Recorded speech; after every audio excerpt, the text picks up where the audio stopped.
कोकम पाडण्याचं काम चालू आहे. घरचाच गडी असल्यामुळे काही त्रास नाहीये. हा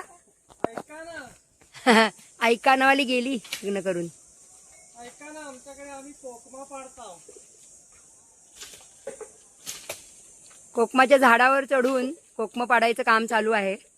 आजकाल पाऊस लवकर येतो त्यामुळे कोकम पिकस्तोपर्यंत ठेवून त्याची आमसुलं करणं हे खूप काम कटकटीचं आणि कंटाळवाणं होऊन गेलंय आम्हाला. कारण वाळत नाहीतच आणि जर पाऊस आला त्यानंतर तर मग काय खरंच नाही, आमचं नुकसानच नुकसान. त्यामुळे आता कोकम पाडायचं काम युद्ध पातळीवर चालू आहे. कच्च्या कोकमांच्या ओसरीला इकडे चांगल्यापैकी मागणी असते, त्यामुळे कच्चे कोकम पाडण्याचं काम चालू आहे.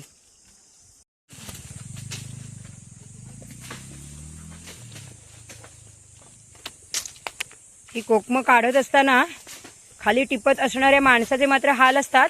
कारण सगळीकडे अंगावर जोरजोरांती पडतात आणि कच्चे असल्यामुळे रतांबे इतक्या वाईट प्रमाणात लागतात अंगाला की पूर्ण चांगलं जिथे लागेल तिथे काळं पडायची वेळ येते. अंग चांगल्या प्रकारे शेकून निघतं आणि त्यामुळे चांगलं काम केल्याचा बरोबर भास होतो की आपण आज काम चांगलं केलंय.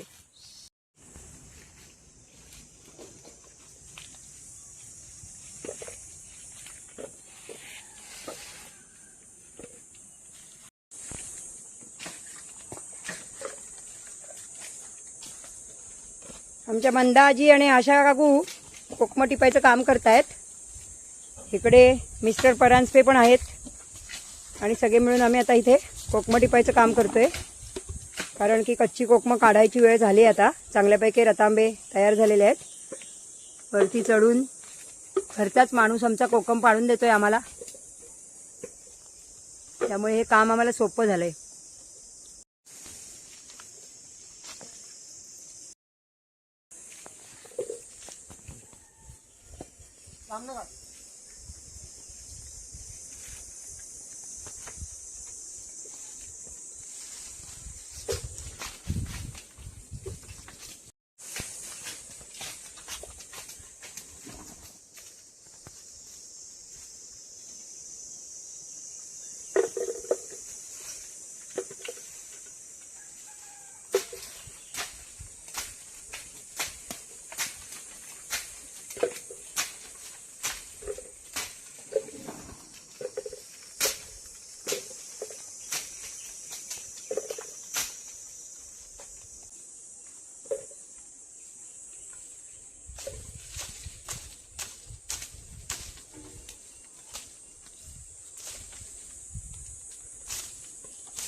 हे कोकमाचं झाड झोडायचं किंवा कोकम काढायचं काम तसं काही फार वाटतंय तेवढं सोपं काम नाही आहे. कारण कोकमाचं झाड भयंकर चांगल्यापैकी उंच आहे. जवळपास म्हणायला गेलं तर हे झाड आता 20 फुटापर्यंत उंच आहे. 20 ते 25 फूट उंच झाड आहे. जवळजवळ शेजारचा माड बघू शकता इथे की जवळजवळ माडाची उंची आहे जी, ते माडाचे झाप आणि वरती चढलेला माणूस त्यासारख्या उंचीला जवळजवळ आलेत. इतकं उंच झाड आहे, पण त्याच्यावरती चढून काठीने झोडून अशी कोकमं काढावी लागतात. खूपच हे कष्टाचं काम आहे तसं, पण आपल्याला आमसुलं खायला हवेत म्हटल्यानंतर आपल्याला ते करावंच लागतं काम. आणि इथे आमचं कोकंब जमवण्याचं काम आता चालू आहे. कच्च्या कोकमांची पाडणी चालू आहे आणि आता कच्ची कोकंब पाडायला आम्ही इथे आलो आहे बागेमध्ये. बऱ्यापैकी कोकमं पाडून झालेत. कोकम पाडायला वेळ लागतो कारण की कच्च्या कोकमाची जी ओसरी असते ती चांगल्यापैकी खपते इकडे कोकणामध्ये. परंतु तिला मध्ये कापून कट करून म्हणजे मध्ये तर ती फुलासारखी दिसते एखाद्या, तर त्या पद्धतीने तिला मध्ये कट करून घ्यावी लागते आणि तिला वाळायला खूपच वेळ लागतो कारण कोकमं कच्ची असतात. त्यामुळे ते रतांबे जे असतात कच्चे ते वाळायला साधारणपणे एक आठवडाभर तरी जातो. त्यामुळे त्याचं काम थोडंसं त्रासदायक आहे, कारण उन्हामध्ये सातत्याने तिला घालावी लागते, काढावी लागते आणि अशा प्रकारे तिला वाळवावी लागते. आणि चांगल्यापैकी इकडे ती संपते. त्यामुळे आता आमच्याकडे कोकम काढण्याचं काम चालू आहे.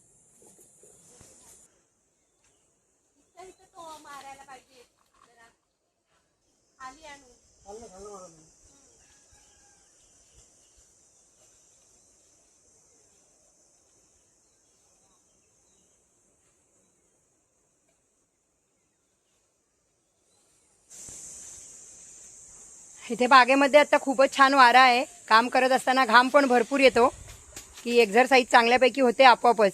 आणि आता इथे खूप चांगला वारा सुटलाय, कारण आमच्या या बागेच्या खालतीच बीच आहे. त्याच्यामुळे बीचकडून येणारा जो वारा आहे तो अतिशय छान गार वारा इकडे येतो. त्यामुळे काम करत असताना आम्हाला तो वारा पण मिळतो, त्यामुळे घाम येत नाही जास्ती, पण काम खूपच आनंददायी होतं ते. आणि अशा प्रकारे इथे कोकंब खूप सारी पडलेली आहेत. टप आमचा हा कोकमांनी आता पूर्ण भरला आहे. आता हे घरी जाऊन पुढचं काम चालू करायचं आहे त्याचं, कारण ती मध्ये कापून वाळत घालावी लागतील आम्हाला.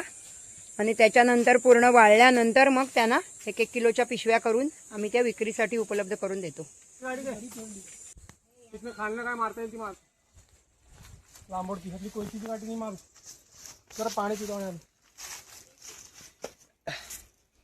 नमस्कार. आपल्या सुखमंत्र रिट्रीट प्रॉपर्टीमध्ये आज कोकम काढायचं काम चालू आहे. आणि आत्ता जस्ट झाडावरून खाली उतरलोय. सुखमंत्र रिट्रीटमध्ये माझ्या आईने लागवड केलेली खूप सारी वेगवेगळ्या प्रकारची झाडं आहेत. त्याच्यातला रातांबा म्हणजे कोकम हे एक प्रकारचं झाड आहे. सो आपण आता इथे कच्च्या कोकमासाठी उसरी काढण्यासाठी कोकमं काढलेली आहेत. तुम्ही बघू शकता इथे अशी खूप ही कोकमं अर्धी मधातून चिरून त्याला सुकवून पूर्णपणे त्याची ओसरी बनवली जाते, सन ड्राईड. आणि जास्त करून ही मुस्लिम समाजाची लोक आपल्याकडची खूप खातात. हिंदू समाजाची आपल्याकडची लोक ही ओली कोकमं जी असतात, म्हणजे पिक्की कोकमं असतात, त्याची आमसुलं बनवून ती आपल्या कालवण किंवा आमटी या पदार्थांमध्ये वापरली जाते. अशी ही रातांबा आपल्या प्रॉपर्टीमध्ये पण आहे. सुखमंत्र रिट्रीटमध्ये तुम्ही आलात तर तुम्हाला मे महिन्यामध्ये आलात तर अशी कोकमाची काढणी पण बघायला मिळू शकते. त्यामुळे नक्की या. हे आमचं खूपच छोटं झाड आहे. ह्याचं साधारणपणे वय एक 3 ते 3.5 वर्षांचं हे झाड आहे. पण ह्याला यंदा अचानकपणे भरपूर प्रकारची कोकमं आलीत बघा इथे. आणि आता कच्ची आहेत अजून. आता ही पूर्ण पिकून तयार होतील. सगळीच कोकमं आम्ही कच्ची नाही काढत, काही आमसुलही करतो त्याची, आणि काहींची आम्ही कच्च्या कोकमांची ओसरी करतो. अशा प्रकारची आमच्या वाडीमध्ये जवळजवळ 10 ते 15 झाडं आहेत वेगवेगळ्या ठिकाणी. आणि काही ठिकाणची कोकमाची जी झाडं आहेत ती आता विकायला सुरुवात झाली आहे.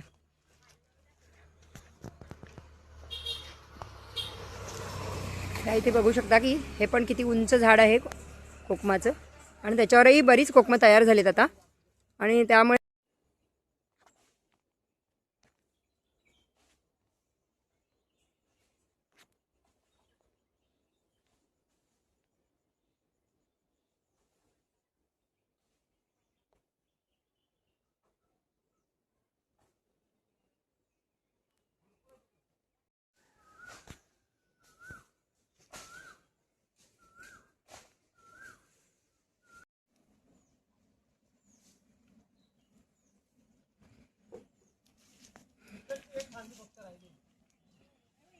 या कोकमापासून वेगवेगळे प्रकार बनवले जातात, पदार्थ बनवले जातात.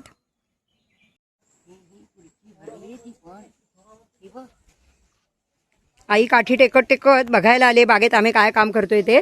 आणि तिला पण वरती एकटीला बसून बसून कंटाळा येतो. हे एक वय असं असतं माणसाचं की त्यामुळे काही काम सुचत नाही, काय काम होत पण नाही तसं, आणि मग वेळ पण जात नाही. माळ तर घेतलेलीच आहे हातात देवाची, पण बघायला आली आहे इथे की काय काय काम चाललंय ते. देखरेख करायला आली आहेत मालकीणबाई.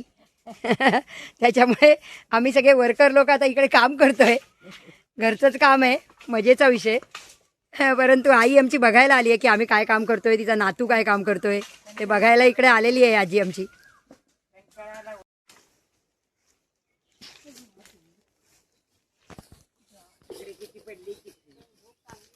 एकदम नको इतकी पाडू, चिरायला भारी पडतील की मग तुम्हाला. उद्या पाडा थोडी, परवा पाडा थोडी.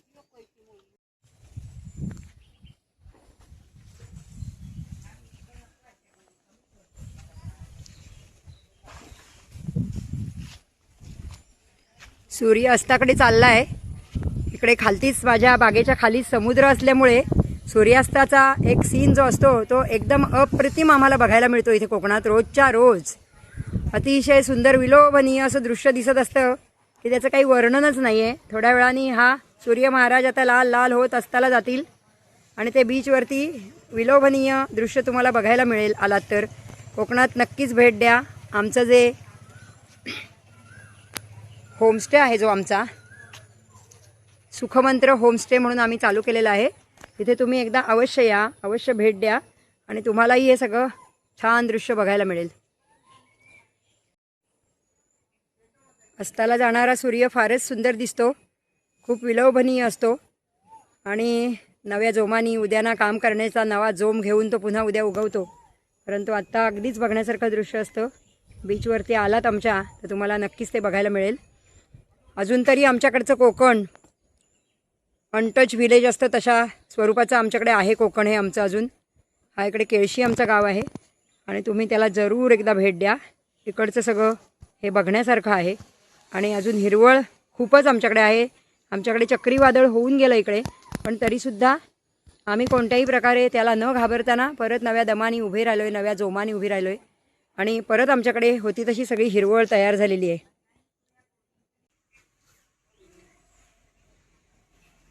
काल जी कोकम पाडून आणली त्याची ओसरी घालण्याचं काम चालू आहे. ही अशी चिरावी लागतात वेळीवरती, मधोमध त्याचे 2 असे फोड करायला लागतात आणि मग ती वाळत घालायला लागते. हे खूपच कच्चं कोकंब असतं आणि वाळायला खूप कठीण असतं, त्यामुळे फार वेळ लागतो वाळायला. ह्या कोकमाची ओसरी वाळायला जवळजवळ 7-7 दिवस लागतात आणि ऊनही रखरखाट असायला लागतं.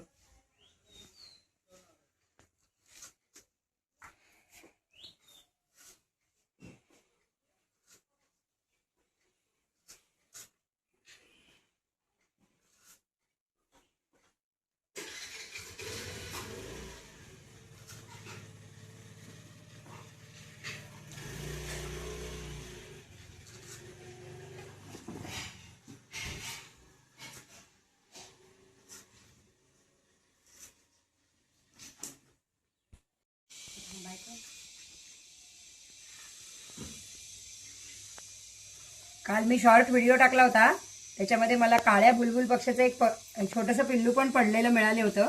तर त्याचं फिडिंग चालू आहे. इथे बघू शकता खाली की त्याला एक जांब आणलाय मी लालवाला, एक आंब्याची फोड ठेवली आणि थोडी पोळी. तर त्याच्यातलं त्याला जे जे काय आवडेल ते तो खातोय आणि मला इथे सोबत बसलाय. आता मी इथे कोकंब चिरण्याचं काम करते तर तिथे मस्त ऊन खात बसलाय गडी. आता